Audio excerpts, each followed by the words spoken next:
Alhamdulillahi wahda, wassalatu wassalamu ala man la nabiyya ba'dah, ala man la nabiyya ba'dahu, wa la ummata ba'da ummatihi, wa la kitaba ba'da kitabihi, wa la shari'ata ba'da shari'atihi.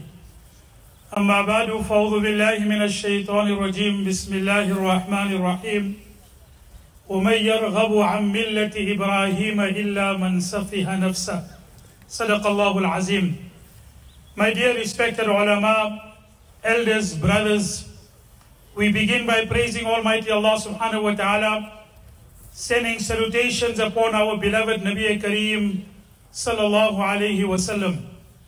We thank Allah ta'ala that He has given us the opportunity to gather on this Mubarak, on this blessed, on this joyous day of Eid. For verily this is a day of joy. For Nabi Kareem sallallahu alayhi wa sallam had said, Inna li kulli qawmin Eid, wa hadha Eiduna. Each and every nation has certain days of rejoicing, and these are our days of rejoicing, the Eid al-Fitr and an Eid al-Adha. Obviously, both of them have different origins and different reasons for celebration. And today, amongst the various acts that are carried out on the 10th of Dhul-Hijjah, the most blessed of all the deeds that are carried out on the 10th of Dhul-Hijjah is the Udhiyah and the Qurbani. Therefore, one of our great scholars, Hazrat Shah Waliullah Rahmatullah Alayhi, one of our greatest scholars that have come from the Indo-Pak subcontinent, he has made mention that on this day, the day of Eid, we strengthen our relationship with Ebrahim alayhi salatu wasalam. Allah subhanahu wa ta'ala has told us about the millat and the creed of Ebrahim alayhi salatu wasalam. In the verse that I recited before you, Allah ta'ala says, وَمَنْ يَرْغَبُ عَنْ مِلَّةِ إِبْرَاهِيمَ إِلَّا مَنْ سَفِهَ نَفْسَهُ. Only those stay away and they turn away from the creed of Ibrahim alayhi salatu wasalam, who are losers, who are foolish people. You and I, as this ummah of Nabi Kareem sallallahu alayhi wasallam, we are indebted to Ibrahim alayhi salatu wasalam. It was Ibrahim alayhi salam who made dua for our beloved Nabi Kareem sallallahu alayhi wasallam. رَبَّنَا وَابْعَثْ فِيهِمْ رَسُولًا مِّنْهُمْ يَتْلُو عَلَيْهِمْ آيَاتِكَ وَيُعَلِّمُهُمُ الْكِتَابَ وَالْحِكْمَةَ وَيُزَكِّيهِمْ. At the height of his spiritual powers, he made dua to Almighty Allah. Oh Allah, send amongst my progeny such a Nabi. And that Nabi came in the manifestation of our beloved Nabi Kareem sallallahu alayhi wasallam. It was Ibrahim alayhi salatu wasalam who gave us the title of Muslimin. Says Allah in the 17th juz of the Holy Quran in Surah Al-Hajj, Huwa sammakumul muslimin. He called us Muslimins. Here, Muslimin mean the one who submits to the will of Almighty Allah subhanahu wa ta'ala. And therefore you and I, we reciprocate the favors of Ibrahim alayhi salatu wasalam. On every salat, there is no salat of ours that is complete until we do not read Durood Ibrahim. Allahumma salli ala Sayyidina Muhammad wa ala ali Sayyidina Muhammad kama sallayta ala Ibrahim wa ala ali Ibrahim. And this aspect of Ibrahim alayhi salatu wasalam today, the greatest aspect is paying homage to his ultimate sacrifice and submission when he set out to sacrifice his one and only son at that time, Hazrat Ismail alayhi salatu wasalam. I'm not going to make mention of the entire incident because I want to spend more time on some of the aspects of sacrifice that is required in today's age and time. But that briefly, let us make mention. Tafsir Mazhari, Qadi Thanaullah Panipati Rahmatullah Ali has written a tafsir, and he has written in this tafsir that Ibrahim alayhi salam first saw the dream that he is sacrificing his son on the 8th of Dhul-Hijjah, the night of the 8th of Dhul-Hijjah. And he started reflecting, what is the meaning of this dream? Therefore, the 8th of Dhul-Hijjah is known in our annals as Yawmut Tarwiyah, the day of reflection. The 8th of Dhul-Hijjah is known as the day of reflection. He saw the same dream on the night of the 9th of Dhul-Hijjah. And then he recognized that this is what Allah wants from me. Allah wants me to sacrifice my son as a submission to Allah. And therefore this day is known as Yawm Arafah. Arafah means recognition of Allah. Recognition of the command of Allah. He recognized that this is the command of Allah Ta'ala. Therefore it came to be known as Yawm Arafah. And then he saw the same dream on the night of the 10th of Dhul-Hijjah. And that day he carried out this act, and he went out to carry out this act with the intention of completing it.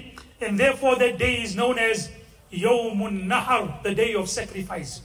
And of course, you know, one of the things that we always ask, who will ever be able to sacrifice his son? Who goes out and to slaughter his son? But it was because of the command of Almighty Allah. It was because of him showing submission to Allah subhanahu wa ta'ala. And I want you to reflect that when Allah subhanahu wa ta'ala makes mention of this deed, and Allah ta'ala makes mention of it, what word Allah subhanahu wa ta'ala uses in the Holy Quran? And Allah ta'ala says, فَلَمَّا أَسْلَمَا. Before I come to that, let me say, we must not also forget the aspect of the family of Ebrahim alayhi salatu wasalam in this whole particular act of submission. If Ismail alayhi salatu wasalam was not cooperative, and he did not cooperate, it would have been very difficult for Ebrahim alayhi salatu wasalam to carry out, or at least go out into the aspect of trying to carry out, because he had sincere intention of carrying it out. And he told unto his son, Ya bunayya, inni ara fil manam, anni adbahuka. Oh my son, I am seeing in a dream that I am slaughtering you. Fanzur madha tara. Tell me, what is your opinion? He was also, after all, the son of such a great Khalil. He said, is this the command of Almighty Allah? And he said, yes, it's a command of Almighty Allah. He said, if alma tu'mar, go and do what you have been commanded. Satajiduni, insha'Allah. He did not show pride even in such a time. Today we read 2 rakats extra namaz. We feel we have done a favor to Allah subhanahu wa ta'ala. What did Ismail alayhi salatu wasalam, going out to carry such an act of submission, what did he say? He did not say, I will be so pious, I will do it. Do what you want to do. Inshallah, you will find me to be amongst those who persevere, who make sabr. It was part of that. We also acknowledge his submission. We also acknowledge the submission of Hajar, the wife of Ebrahim alayhi salatu wasalam. She also had great amount of sacrifice. Ebrahim alayhi salatu wasalam left her in a barren desert. And he went away by the command of Allah without telling her. Allah Ta'ala said, leave them and go away. And as he was leaving, she was obviously worried. I'm here in a barren desert, no vegetation, no food, no water. What am I going to do? And she saw him leaving and she said, Allahu amaraka bihada. Did Allah command you to do this? The word is not Allah, Allah. Allah means istifham, question. And Allah has used this in the end of the 19th supara. Allahu khayrun amma yushrikun. Is not Allah there. Allah. We are supposed to pull it. Is Allah better?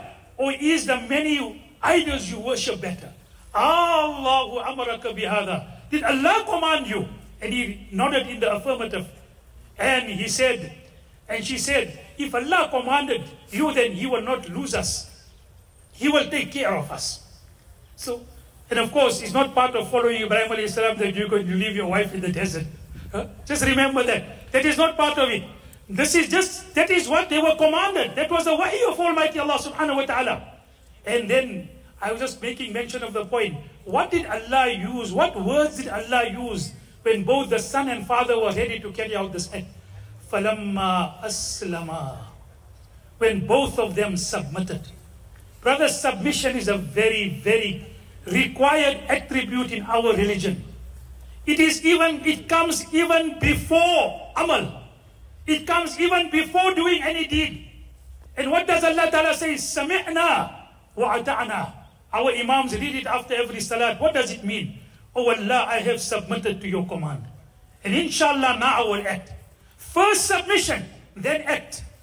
And without submission, we will not be able to have faith. In Iman and Mujmal, when we were small, we read in our madrasas, And may Allah Ta'ala reward our ustads. They made us learn it properly. And if we didn't, we had to bear the consequences. And what did we say in our Iman Mujmal? وَقَبِلْتُ جَمِيعَ أَحْكَامِ. Oh Allah, I accept all of your commands. Oh Allah, I accept all of your commands. Whether I practice upon it or not, that's a different, and it's a next step. But the first step is, I accept every one of your commands. And brothers, that is the basis of our religion, submission. Remember one thing, freedom and submission are two poles apart. One is freedom to have freedom to move wherever you want, freedom to be, have freedom in your the aspect of going to wherever you want, freedom of religion, freedom of association. It's a very great ni'mat of Allah Ta'ala. Hazrat Umar radiallahu ta'ala said, in a particular occasion, in a particular context, what did he say? He said, since when have you enslaved people? When Allah made them and gave birth to them when they are free. To be free in that sense is a very great ni'mat of Allah Ta'ala. Never regard that ni'mat as light and insignificant. Ask those countries in the world where people don't have that freedom. To have that freedom is a great ni'mat of Allah. Umar radiallahu ta'ala anhu acknowledged it and he said, since when have you enslaved people? When Allah Ta'ala created them free. But today sometimes when we look at this aspect, we feel freedom means I got the right to do whatever I want. I got the right to think whatever I want.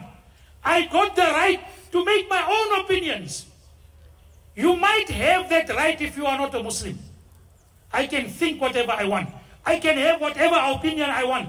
Maybe you can have that opinion if you are not a Muslim.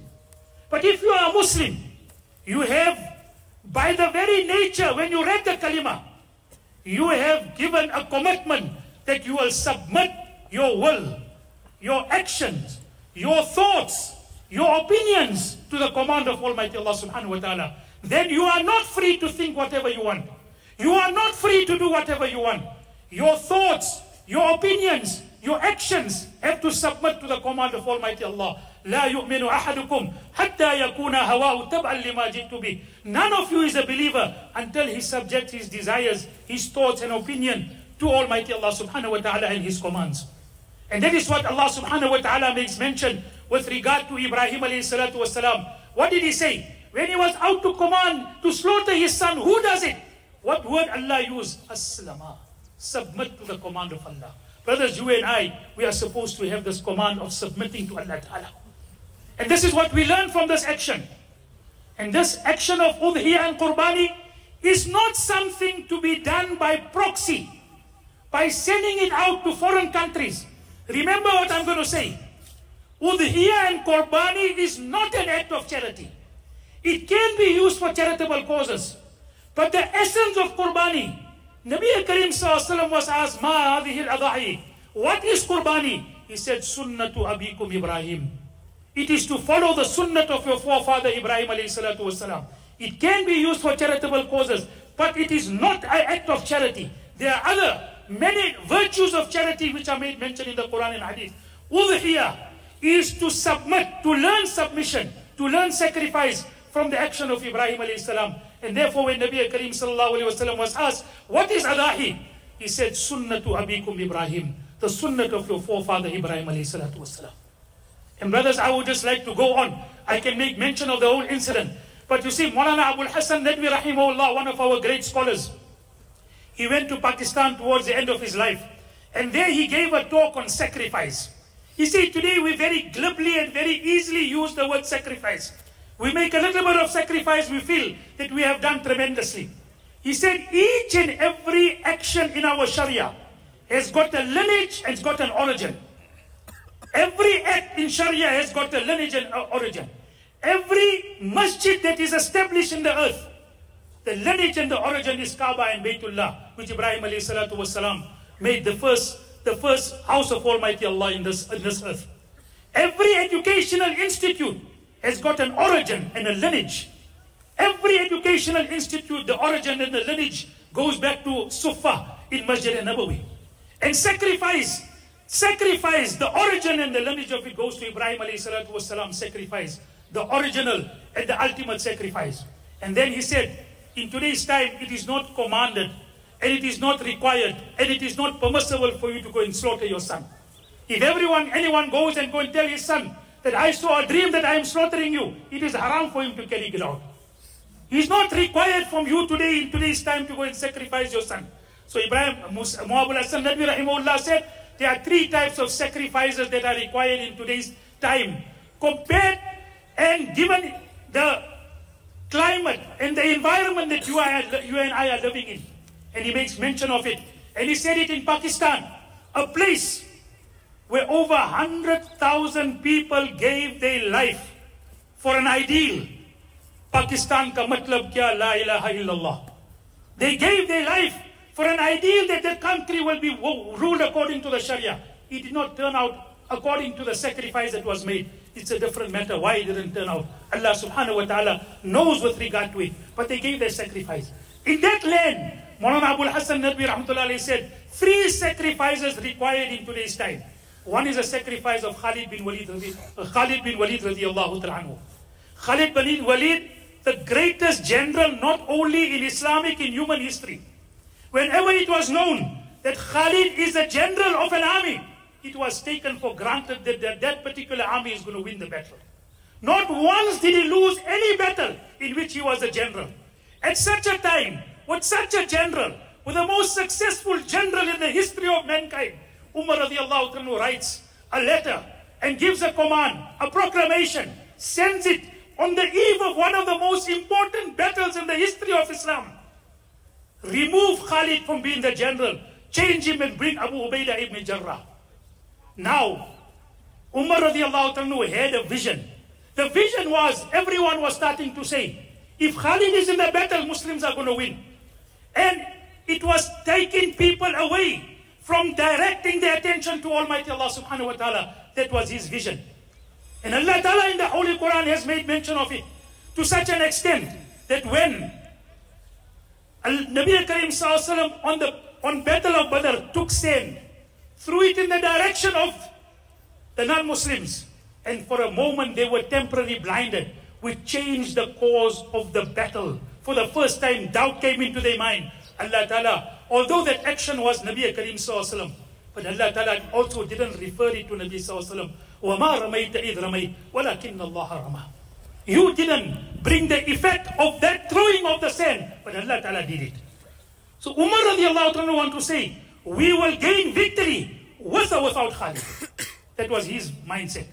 And then people came to Khalid, you did nothing wrong. You did nothing wrong, why are you removed? Why are you still fighting? He continued fighting, right till the end of his life. And what did he say? He said, since when am I fighting? Since when am I fighting for Umar?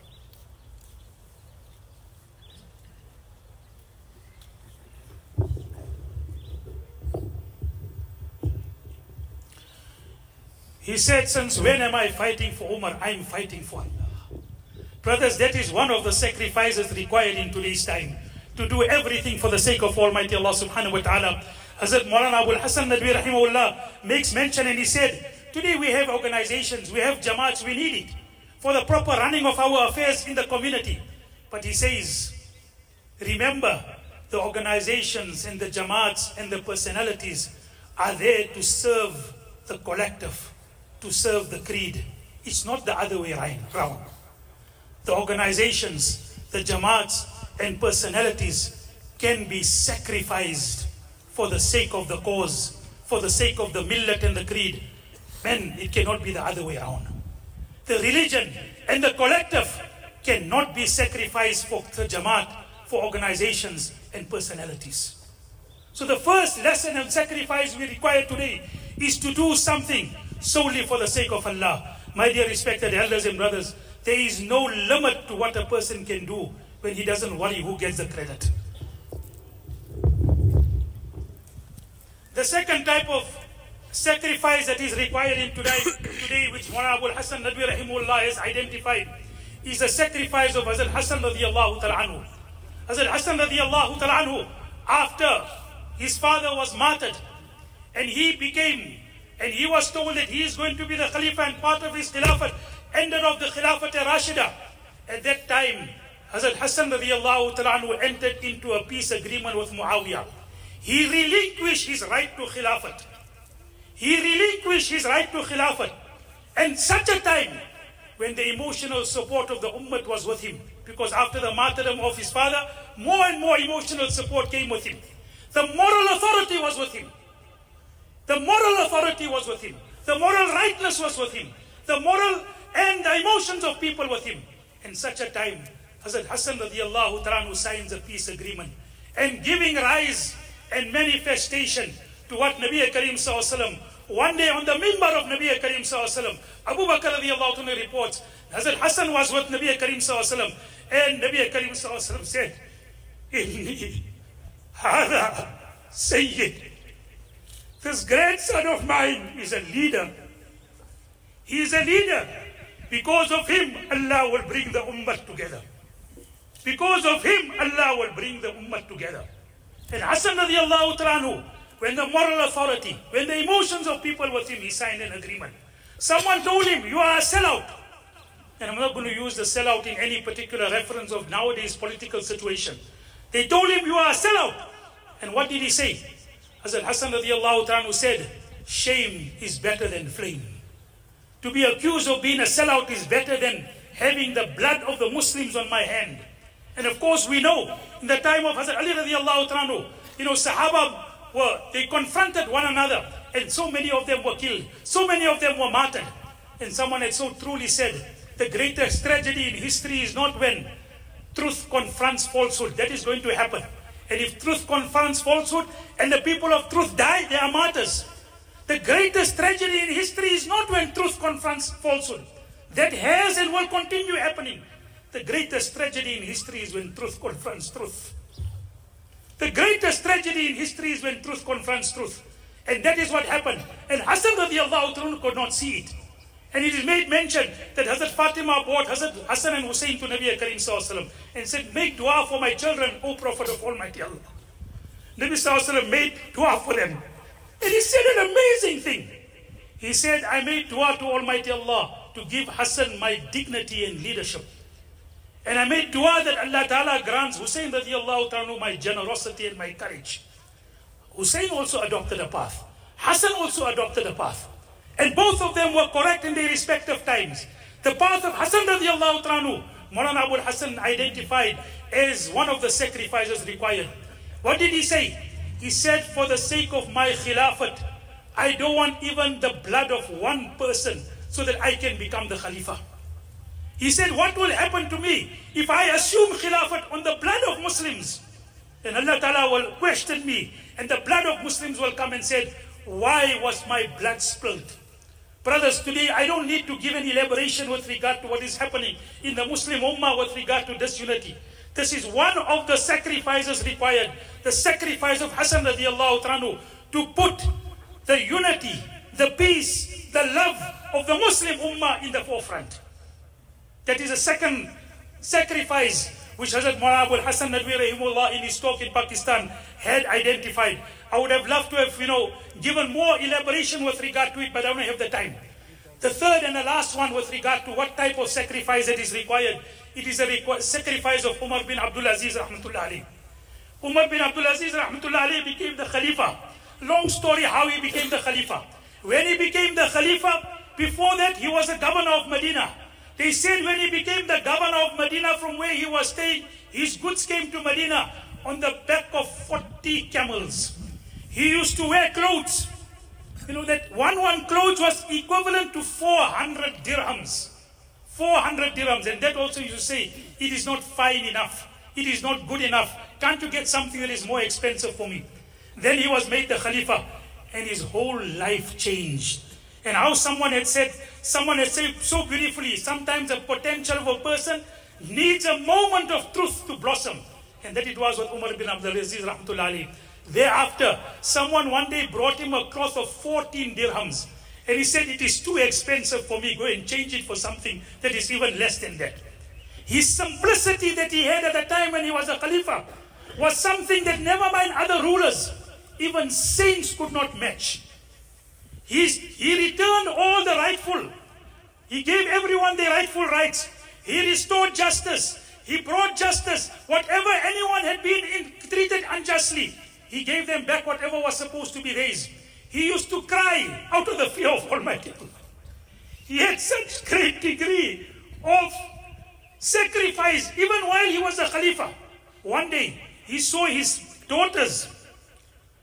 They were covering their mouths while they were speaking to him. And he said, "Oh, my daughters, why are you doing this?" They said, "Oh, our father, there was nothing in the house to eat. There was only some onions. We had those onions. And there is a smell emanating from our mouths. Therefore, we are covering our mouths." And he said, "Oh, my daughters, I could have also given you a sumptuous meal, the way the previous Khalifas did. But I'm afraid of Jahannam. What am I going to reply to Almighty Allah?"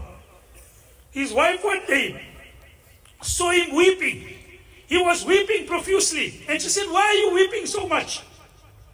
And he said, "There are so many people who are poor, who are in poverty. I'm the Khalifa. I'm not able to help and assist them. There are so many people requiring justice. I'm the Khalifa. I'm not able to come to their assistance to give them justice. So many people who have been wrong. I have not been able to do what I'm supposed to do. And that is the reason why I'm crying." His companion, Yazid bin Hawshab, used to say, when Umar bin Abdul Aziz used to cry out of the fear of Almighty Allah, it seemed as if Jannat and Jahannam was only created for him. That was Umar bin Abdul Aziz, the Khalifa of the time, who had the greatest authority over the entire known world at that time. And he changed his life into one of simplicity, one in which he was worried about the justice and the poverty and the situation of people, one who was worried with regard to how I'm going to account to Almighty Allah subhanahu wa ta'ala. Moulana Hassan Nadwi rahimullah refers to this and said, one of the sacrifices that is required from you and I is to make sacrifice to change our life for the better. Look what sacrifice he did from where he came and how he used to be someone who used to be dressed in the best of clothes. And then how he changed his life to simplicity and the fear of Almighty Allah. And the ulama write, the day he was passing away, this ayat was on his lips. تِلْكَ الدَّارُ الْآخِرَةُ نَجْعَلُهَا لِلَّذِينَ لَا يُرِيدُونَ عُلُوًّا فِي الْأَرْضِ وَلَا فَسَادًا. The Akhirat and Jannat we kept for people who do not seek pride and arrogance in this earth and do not seek corruption. It was as if he was a manifestation of that verse and he passed away. Hazrat Moulana Abul Hassan Nadwi rahimahullah writes, he said these are the three types of sacrifice. Keeping in mind, I made mention that the sacrifice of Ebrahim alayhi salam is the origin of all sacrifices. But he said in today's time, according to him, and we share the words of wisdom of such a great scholar, the sacrifice of Khalid bin Walid to everything for the sake of Allah. Put Allah in front of everything, in front of our ambitions, before any other aspects with regard to our life. Put the commands of Allah and put the sincerity and the pleasure of Allah before us. The sincerity and the sacrifice of Hassan radiallahu anhu in bringing the ummah together, and the sacrifice of Umar bin Abdul Aziz rahmatullah alayhi in changing our life. May Allah Ta'ala give you an tawfiq of understanding. Wa akhiru da'wana alhamdulillah.